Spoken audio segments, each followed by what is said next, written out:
Buenos dias, damas y caballeros. In our earlier vlog, we discussed about the impact that Ramil Madriaga will have when he testifies. Sabi natin, although importante yung mga dokumento from COA, sa mga bangko, sa Office of the Ombudsman, importante yun, DTI, SEC. Pero sabi natin pwede dahil puro mga financial issues ang madiscuss doon, pwede maging a little bit boring yun dahil iba kasi ang impact, iba kasi ang drama. Yung tao na parang tayo, parang ordinaryong tao, mag-discuss about issues, lalo na yung criminal issues involving a former president and his daughter, who is now the vice president, and the rest of the family. Kaya sabi natin dito mahalaga yung testimony ni Ramil Madriaga, kasi sabi ko tao yan, just like all of us. Pagkatapos lalo na kung lumabas na parang very credible siya, very sure siya sa mga sinasabi niya, makikita naman natin sa body language kung nagsisinungaling siya or hindi siya nagsasabi ng totoo.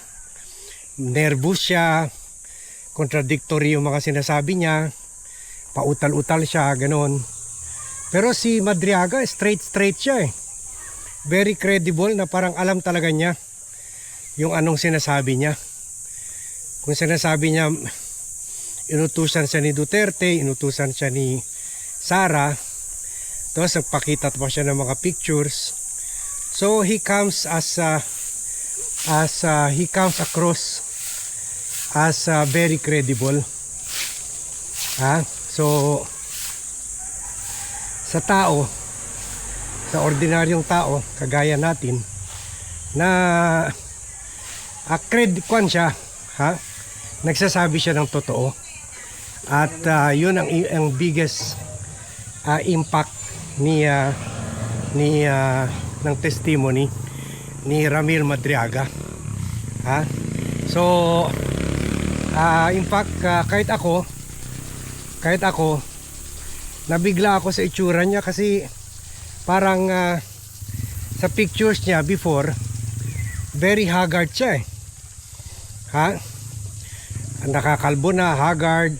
Pero kahapon parang okay itsura niya eh. Parang kwan lang. Parang isa lang sa atin na relax siya. Pagkatapos hindi naman kasing pangit sa mga picture niya.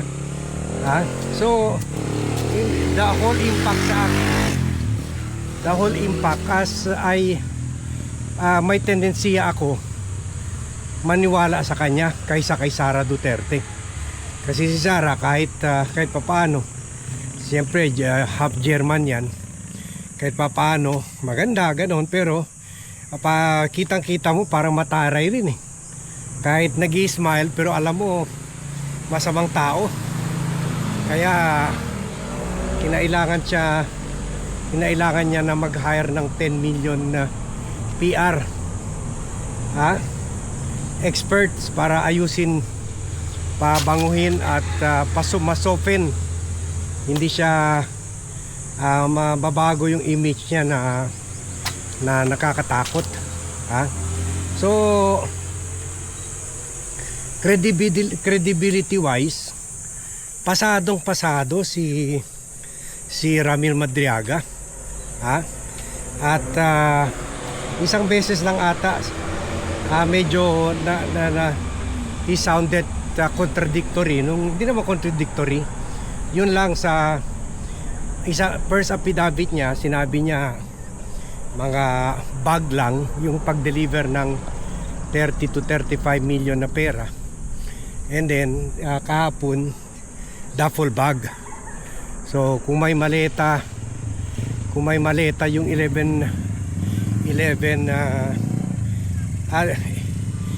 Marines, duffel bag naman ang kay Sarah.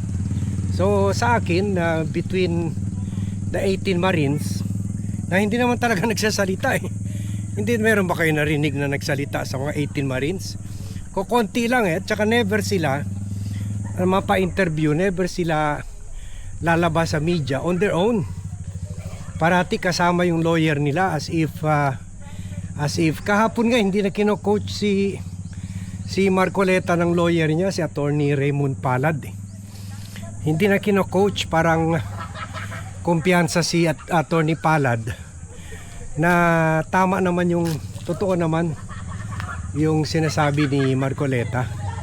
Okay, by the way ha, pasensya na kung ganito ang attire natin. Medyo mainit na ngayon kasi medyo late na tayo nakaalis ng bahay. Past 8 na, so medyo grabe na yung baka ma-heat stroke pa tayo. Kaya ganitong attire natin. Hindi naman tayo kasing muscle boy ni Johnny Bravo, ni Interior Secretary John Biglemulla. Pero okay lang. Basta maka-exercise lang tayo at the same time vlogging. So yun, mainit na, baka may stroke tayo eh. Kaya parati tayo may dala-dalang tubig. So yan ang general impression ko kay Madriaga, na very credible siya. Hindi niya kailangan ng coaching. Minsan nga parang hindi ko nakita na binubulong siya ng lawyer niya, si Attorney Palad. Yung pumasok na lang sa eksena si Attorney Palad, yung binigay sa kanya yung kanya pang secrecy waiver. Siyempre lawyer naman gumagawa nun.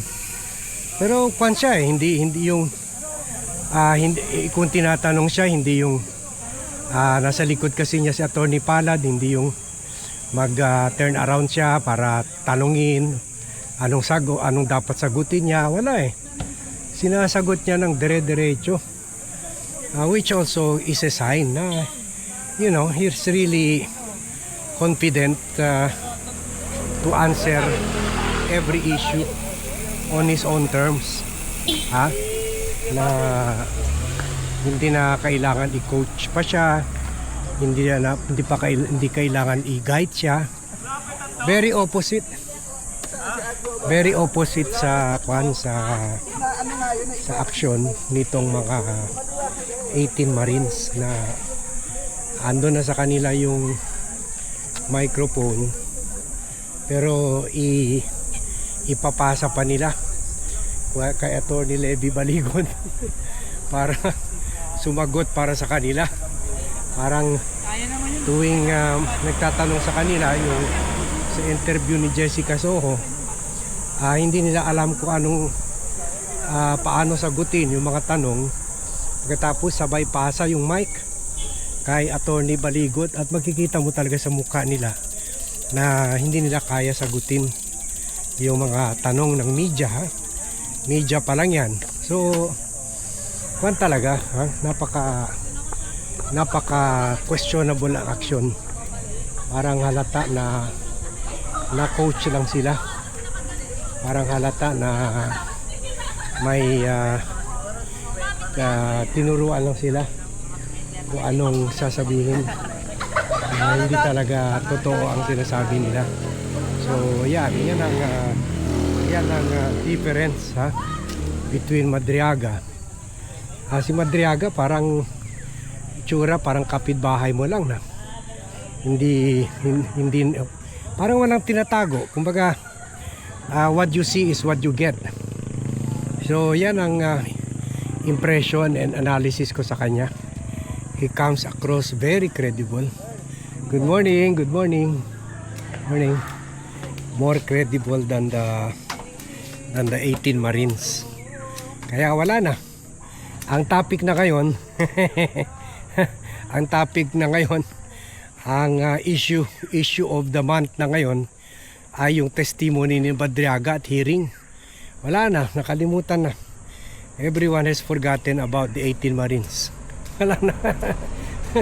Although marami sinasabi na yun daw sinasabi ni Madriaga ay ganun rin daw na ayun rin daw ang laman ng yung sabi ng mga DDS, yun rin daw ang laman ng affidavit ng 18 Marines. Ang difference lang hindi naman totoo yun kasi itong kay Madriaga truthful, yung sa 18 Marines invento.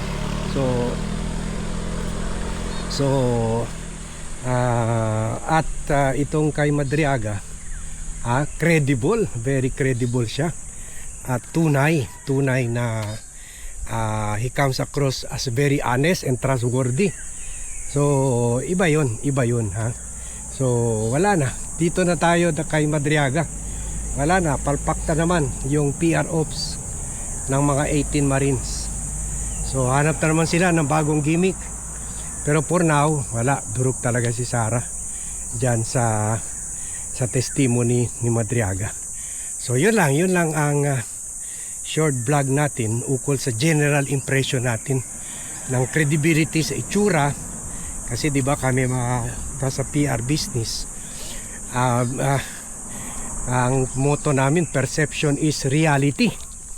Perception is reality. Kung ano nakikita ng tao, yun ang realidad. So marami nakita kay Madriaga na very trustworthy, very credible ang dating, relax. So confident magsalita, and maganda ang general dating, magandang appearance. So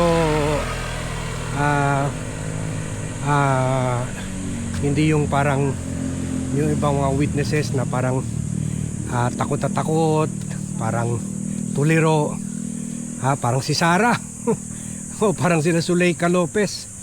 So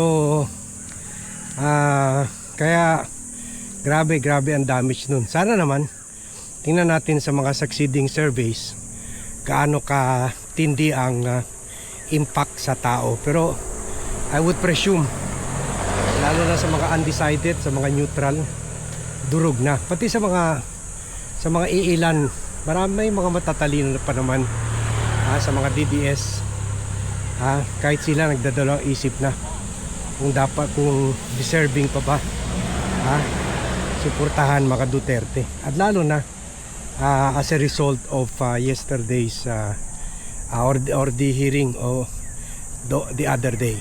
Okay? So kasi advance vlogging tayo dito, hindi natin alam kung anong day ma-post ito ng mga bot team, pero that is our impression of the recent hearing. So thank you very much everyone for watching. Thank you very much for joining me in this vlog. Good morning to all, and see you in my next vlog.